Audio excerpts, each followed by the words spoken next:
So విమానం ఎగరను అంటుంది. దీనికి ఇండిగోలో ఏర్పడేటువంటి సంక్షోభం ఒక రీజన్. ఎందుకంటే ఎయిర్లైన్సెస్లో అత్యధిక శాతం ఉన్నదే ఇండిగోకి.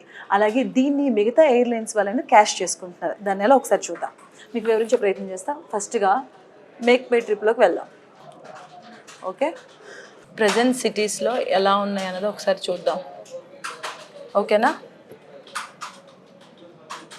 హైదరాబాద్ టు కొచ్చి చూద్దాం. ఎందుకంటే స్వాములు ఎక్కువగా వెళ్తుంటారు కాబట్టి ఇక్కడ ఎలాంటి సిచ్యువేషన్ ఉందో ఒకసారి చూద్దాం. Wait. So no flights found అంటే వెళ్ళడానికి కూడా లేదు, ఎంత పెట్టినా కూడా వెళ్ళడానికి కూడా లేదు, అటువంటి సిచ్యువేషన్. సో నెక్స్ట్ ఇంకోటి చూద్దాం.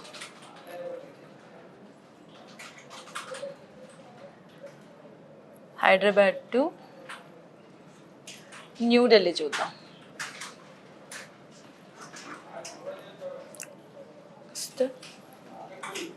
సర్చ్.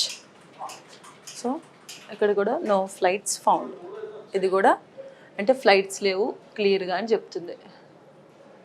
సో మోస్ట్లీ ఇలానే మనకు కనిపిస్తుంది, నో ఫ్లైట్స్ ఫౌండ్ అయినా మనకు కనిపిస్తున్న సిచ్యువేషన్ మనం చూస్తున్నాం.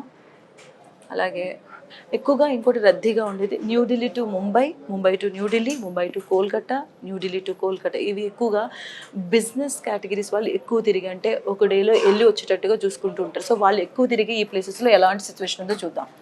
సో న్యూఢిల్లీ టు ముంబై చూద్దాం. New Delhi to Mumbai 6th and search. So New Delhi to Mumbai ఎక్కువగా బిజినెస్ వాళ్ళు తిరిగేది, వన్ డేలో వెళ్ళి వచ్చేయడానికి. So spice jet and air India, ఈ రెండింటి ఎలాంటి సిచ్యువేషన్ చూడండి. ఒకటి 19,000, ఇంకోటి 20,000. సో రెగ్యులర్గా బిజినెస్ జరిగేది ఎక్కువగా ఇందులో జరుగుతూ ఉంటుంది. ఒకటి న్యూఢిల్లీ టు ముంబై చూసాం, న్యూఢిల్లీ టు కోల్కతా చూద్దాం. Kolkata next search. సో ఇక్కడ మిగతా ఏమీ లేవు, ఓన్లీ ఎయిర్ ఇండియాలో మాత్రమే చూపిస్తుంది. ఎయిర్ ఇండియాలో కూడాను 2 hours 15 minutes, దానికి 16,000. సో ఇది ఎగ్జాక్ట్గా ఉంటుందని లేదు, హై కూడా మనకు కనిపిస్తుంది 67,000, 50,000 అలా కూడా కనిపిస్తుంది. ఇది ఎక్కువగా బిజినెస్ జరిగే ఏరియా ఈ లైన్. అలాగే న్యూఢిల్లీ టు హైదరాబాద్ టు విశాఖపట్నం చూద్దాం. ఇది కూడా రెగ్యులర్ బేసిస్లో ఎక్కువ మంది వెళ్తూ ఉంటారు, 1 hourలో వెళ్ళిపోవచ్చు మనం. సో ఇక్కడ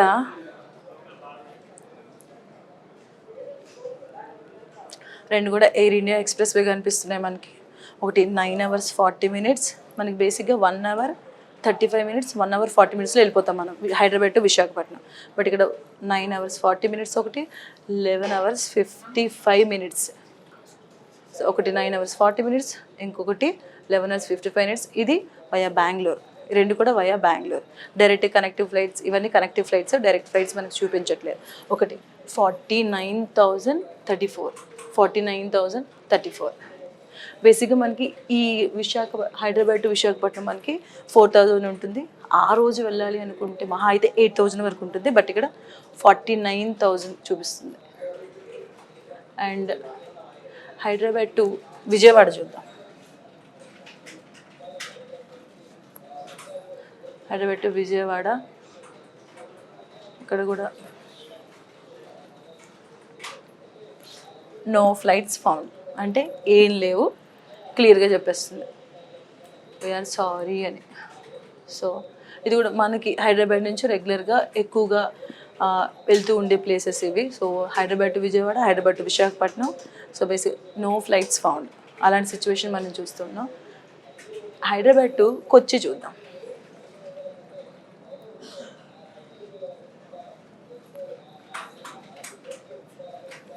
and final result no flights found. అది మనం ఈరోజు బుక్ చేసుకుంటుంటే ఇలా కనిపిస్తుంది.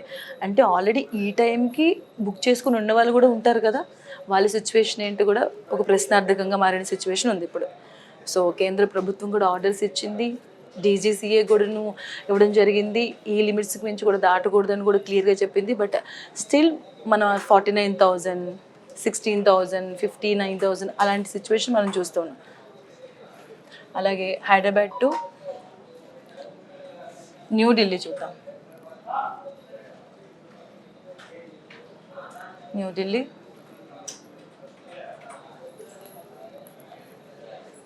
సో ఇది కూడా నో ఫ్లైట్స్ ఫౌండ్. సో అక్కడ ఉన్న వాళ్ళు ఇక్కడ రావడానికి లేదు, ఇక్కడ ఉన్న వాళ్ళు అక్కడికి వెళ్ళడానికి కూడా లేని సిచ్యువేషన్ ఉంది. అంటే ఆల్రెడీ మనం ఈ రోజు వెళ్ళడానికి చూస్తే ఈ సిచ్యువేషన్ చూస్తున్నాం. ఆల్రెడీ బుక్ చేసుకున్న వాళ్ళ పరిస్థితి ఏంటో ఒకసారి ఆలోచించాం. బేసిక్గా మనం ఫ్లైట్స్ని ఎప్పుడు అప్రోచ్ అవుతాము, తక్కువ టైం ఉంది తొందరగా వెళ్ళాలి అన్న టైంలోనే మనం ఫ్లైట్స్ని ఎక్కువగా అప్రోచ్ అవుతూ ఉంటాం. ఇంకా చెప్పాలంటే సామాన్యులు ఎక్కువగా ఎప్పుడు ఏదైనా ఎమర్జెన్సీ వర్క్ ఉంది, మనం కొన్నిసార్లు ఆఫర్లు కూడా చూసుకుంటూ బుక్ చేసుకుంటూ ఉంటాం. సో వాళ్ళ పరిస్థితి ఏంటో కూడా ఇంకా అగమ్యగోచరం అని చెప్పాలి, క్లియర్గా చెప్పాలంటే. సో ఇండిగోలో ఏర్పడేటువంటి సంక్షోభాన్ని మాత్రం మిగతా ఎయిర్లైన్స్ వాళ్ళైతే ప్రయాణికుల మీద పెద్ద గుదిబండనే మోపారని క్లియర్గా మనకు అర్థమవుతుంది. అసలు ఇప్పుడు ఇది ఎయిర్ ఇండియా ఎక్స్ప్రెస్లో మనం చూసుకుంటే 49,000 ఉంది.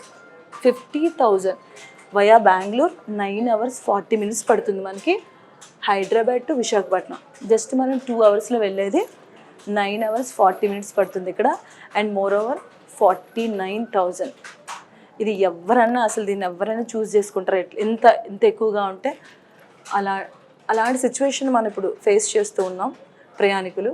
ఇక్కడ మనం చూడొచ్చు, ఇక్కడ 67,000, 62,000 డిపెండ్స్ ఆన్ డేట్ బట్టి కూడా మనం మారిపోతుంది. చూడండి, సండేకి మళ్ళీ మండేకి మళ్ళీ నార్మల్ స్టేజ్కి వచ్చినటువంటి సిచ్యువేషన్ మనం చూస్తూ ఉన్నాం. సో కొచ్చి అంటే స్వాములు బాగా దానివల్ల ప్రాబ్లం ఎదుర్కొంటున్నారు. ఎందుకంటే ఇప్పుడు మనం ఇడుమురికి వెళ్ళే టైం ఇది, ఎక్కువ మంది దాన్ని చూస్ చేసుకున్నారు. పౌర విమాన శాఖ స్పెషల్ కూడా వాళ్ళకి ఇవ్వడం జరిగింది, కొన్ని అవకాశాలను ఇవ్వడం జరిగింది. ఇంతకుముందు మనం ఇడుమురిని తీసుకువెళ్ళే సిచ్యువేషన్ లేదు, బట్ ఇప్పుడు ఇడుమురిని కూడా మనతో పాటు తీసుకెళ్ళచ్చు. అది ఉందని కూడా చాలామంది స్వాములు బుక్ చేసుకునే సిచ్యువేషన్. సో మనం చూడొచ్చు కదా, 1 hour 20 minutes కానీ 1 hour 40 minutesలో వెళ్ళవలసింది ఇప్పుడు 9 hours 16 hours మధ్యలో 1 place స్టే. అంటే మనం ఇప్పుడు జనరల్ చూద్దాం, విశాఖపట్నంకి హైదరాబాద్ వెళ్ళాం అనుకోండి, డైరెక్ట్గా మనకి సింగిల్ నాన్ స్టాప్గా వెళ్ళొచ్చు 1 hour 20 minutesలో. బట్ ఇక్కడ 3 hours పడుతుంది, మధ్యలో వేరే స్టే కూడా ఉంది. అలాంటప్పుడు 9 hours కూడా పడుతుంది. ఎవరైనా చూస్ చేసుకునే సిచ్యువేషన్ ఉందా? దీని అన్నిటికీ కారణం ఇండిగోలో ఏర్పడేటువంటి సంక్షోభాలు. దాన్ని మిగతా ఎయిర్లైన్స్ వాళ్ళు కూడా క్యాష్ చేసుకుంటున్నారు. అలాగే దీనిలో కోర్టులో పిటిషన్ కూడా దాఖలైంది, ఇలాంటి హయ్యర్ రేంజ్ పెడుతున్నారని. దానిపైన మనం ముఖ్యంగా చెప్పుకోవాలి, ఇప్పుడు దీనిపైన రీసెంట్గా ఒక ప్రకటన కూడా ఇవ్వడం జరిగింది డీజీసీ అనేది కూడా. ఎందుకంటే ఏవైతే రెగ్యులర్గా ఉన్నాయో ఫ్లైట్ కాస్ట్ దానికి మించకూడదు అని అయితే ఇవ్వడం జరిగింది. బట్ స్టిల్ ఈ సిచ్యువేషన్ మనం చూస్తున్నాం. సో ఇవన్నీ కూడా రెగ్యులర్గా రద్దీగా ఉండే ప్రాంతాలు, మన ఎక్కువ బిజినెస్ వాళ్ళు రెగ్యులర్గా వెళ్ళే ఆ ప్రాంతాలు. కోల్కతా కావచ్చు, Hyderabad to Visakhapatnam, Hyderabad to Delhi, Delhi to Kolkata, Delhi to Mumbai, ఇవన్నీ కూడా రద్దీగా ఉండే ప్రాంతాలు, బిజినెస్ ట్రిప్స్ ఎక్కువగా చేసే ప్రాంతాలు. అలాగే ఇప్పుడు ఉన్నటువంటి సెలవులు వస్తున్నాయి, నెక్స్ట్ క్రిస్మస్ హాలిడేస్ వస్తున్నాయి, అలాగే స్వాములు ఎక్కువగా కొచ్చి వెళ్ళే సిచ్యువేషన్ కూడా ఉంది. బట్ ఆ టైంలో ఇండిగాలో ఏర్పడేటువంటి సంక్షోభం అయితే మిగతా ఎయిర్లైన్స్ వాళ్ళు మాత్రం కూడా ప్రజల మీద ఒక గుదిబండ నేసాయని చెప్పాలి. ఎందుకంటే హార్డ్లీ ఎంచుకుంటే మనం 10,000, 15,000 వరకు కూడాను మనిషికి కేటాయించగలుగుతాడు సాధారణమైనటువంటి వ్యక్తి. సో 60,000, 50,000, 72,000 అది ఫ్రీక్వెంట్గా మారుతూ ఉంది కూడా. ఆ అమౌంట్ అనేది ఫ్రీక్వెంట్గా ఎప్పుడు కూడా ఒకలానే లేదు, మారుతూ ఉంది. 67,000, 62,000. So depends on time, depends on ఆ సిచ్యువేషన్ బట్టి మారుతూనే ఉంది. సో దీన్ని ఇంకా ఎవరు దీనిపైన ఎటువంటి డెసిషన్ తీసుకుంటుందో కేంద్ర ప్రభుత్వం కూడా దీనిపైన ఎలాంటి ఫోకస్ చేస్తుందో అని కూడా అందరూ ఆసక్తిగా ఎదురు చూస్తున్నారు. రీసెంట్గా లేటెస్ట్ అప్డేట్ చేసుకుంటే మనకి డీజీసీ ఇచ్చినటువంటి దాని ప్రకారం చూసుకుంటే ఫ్లైట్స్ అనేవి రెగ్యులర్గా ఉండేటట్టు మాత్రమే ఉండాలని చెప్పింది. బట్ స్టిల్ ఇటువంటి సిచ్యువేషన్ చూస్తున్నాం మరి. సో ఈ సిచ్యువేషన్ ఎంతవరకు ఉంటుందో, ప్రజల మీద ఈ భారం ఎంతవరకు ఉంటుందో అనేది మాత్రం వేచి చూడాల్సిన సిచ్యువేషన్ అయితే ఉంది. విమానం ఎగరడం అంటుంది, దానికి రీజన్ ఇండిగోలో ఏర్పడేటువంటి సంక్షోభం. సో మిగతా ఎయిర్లైన్సెస్ కూడాను దీన్ని క్యాష్ చేసుకుంటున్నాయి, ప్రయాణికుల దగ్గర నుంచి దండుకుంటున్నాయని క్లియర్గా మనం చెప్పొచ్చు. దానికి రీజన్ ఏంటంటే మనం చూస్తున్నాం గత 2-3 రోజులుగా ఎలాంటి సంక్షోభాన్ని ఎదుర్కొంటున్నారు, ప్రజలు ఎంతగా ఇబ్బంది పడుతున్నారు. సో మిగతా ఎయిర్లైన్సెస్ వాళ్ళు దాన్ని క్యాష్ చేసుకుంటున్నారు. సో ఎలా అంటే క్యాష్ చేసుకుంటున్నారు, రెగ్యులర్గా ఉండే రేట్ల కంటే దానికి త్రిబుల్ పైన కొట్టును. అంటే జనరల్గా మనం చూడొచ్చు, విశాఖపట్నం నుంచి హైదరాబాద్ వెళ్ళాలన్నా, హైదరాబాద్ నుంచి విశాఖపట్నం కానీ మనకు దగ్గరలో ఉన్న ప్లేసెస్లో వెళ్ళాలంటే మినిమంగా ఒక 10,000, మళ్ళీ ఆ రోజు మనం బుక్ చేసుకుంటే 10,000, అలాగే కొంచెం ముందు బుక్ చేసుకుంటే ఒక 4-5,000 వరకు ఉంటుంది. బట్ దీన్ని ఇండిగాలో ఏర్పడేటువంటి సంక్షోభాన్ని మిగతా ఎయిర్లైన్సెస్ ఎలా క్యాష్ చేసుకుంటున్నాయి మనం ఒకసారి చూద్దాం. ఒకసారి మేక్ మై ట్రిప్లోకి వెళ్తే ఇక్కడ మనం ఒకసారి ట్రావెల్ ఏ విధంగా అనేది ఒకసారి చూద్దాం. సో మనం హైదరాబాద్ టు రెగ్యులర్గా ఉండేది మనం తీసుకుందాం, ముంబై తీసుకుందాం. సో ఇది 6th 7th కొంచెం చూద్దాం ఎలాంటి సిచ్యువేషన్స్ ఉన్నాయన్నది ఒకసారి చూసుకుంటే, జనరల్గా హైదరాబాద్ నుంచి మనం ముంబై వెళ్ళాలంటే మనకి హార్డ్గా మహా అయితే 1:40 లేదంటే 2 గంటలు పడుతుంది. దానికి మనం విమానాన్ని ఎప్పుడు చూస్ చేసుకుంటాం, మనకి టైం తక్కువ అయిపోవాలి, అయిన పని వెంటనే అయిపోవాలి, అక్కడి నుంచి మళ్ళీ వెంటనే ఒక డేలో వచ్చారనుకుంటే మనం ఎక్కువగా ఎయిర్ బస్ని మనం చూస్ చేసుకుంటాం. కానీ ఇక్కడ ఏర్పడేటువంటి సంక్షోభం చూడండి ఎంతలా చూపిస్తుందో మనకి. హార్డ్లీ ఉంటే ఒక 6,000 వరకు ఉంటుంది. బట్ ఇక్కడ చూడండి 18,504. అది ఎప్పటికి, మార్నింగ్ నుంచి ఇదిగోండి 1 hour 45 minutes మనకు పడుతుంది. దానికి 18,504 రూపీస్ ఉంది. ఇన్ జనరల్గా మనకి అదే మనం హైదరాబాద్ నుంచి ముంబై వెళ్ళాలంటే హార్డ్లీ ఒక 6,000కి మనం వెళ్ళిపోవచ్చు. ఇది మాత్రమే కాదు, not only Hyderabad to Mumbai, ఇంకోటి చూద్దాం, Hyderabad to New Delhi. Hyderabad to New Delhi hardly మనకి 3 hours, బేసిక్గా 37,000. అంటే ఇన్ జనరల్గా మనకి హైదరాబాద్ టు మన న్యూఢిల్లీ వెళ్ళాలంటే నాకు తెలిసి ఆ రోజు మనం చూస్ చేసుకుని ఒక 15,000 వరకు ఓకే, అంటే ప్రజల భారాన్ని మోయగలుగుతారు. కానీ ఇక్కడ 37,000 అంటే త్రిబుల్, దానికంటే కూడా ఎక్కువ అని కూడా మనం చెప్పచ్చు. ఇది ఎక్కడ, హైదరాబాద్ టు న్యూఢిల్లీలో ఉన్నటువంటి పరిస్థితి మనం అక్కడికి వెళ్ళాలనుకుంటే. అలాగే ఇంకోటి చూద్దాం, ఇది ముంబై టు కోల్కతా. ముంబై టు కోల్కతా వెళ్ళాలంటే అది కూడా హార్డ్లీ 1 hour 2 hours వరకు వెళ్ళిపోతాం.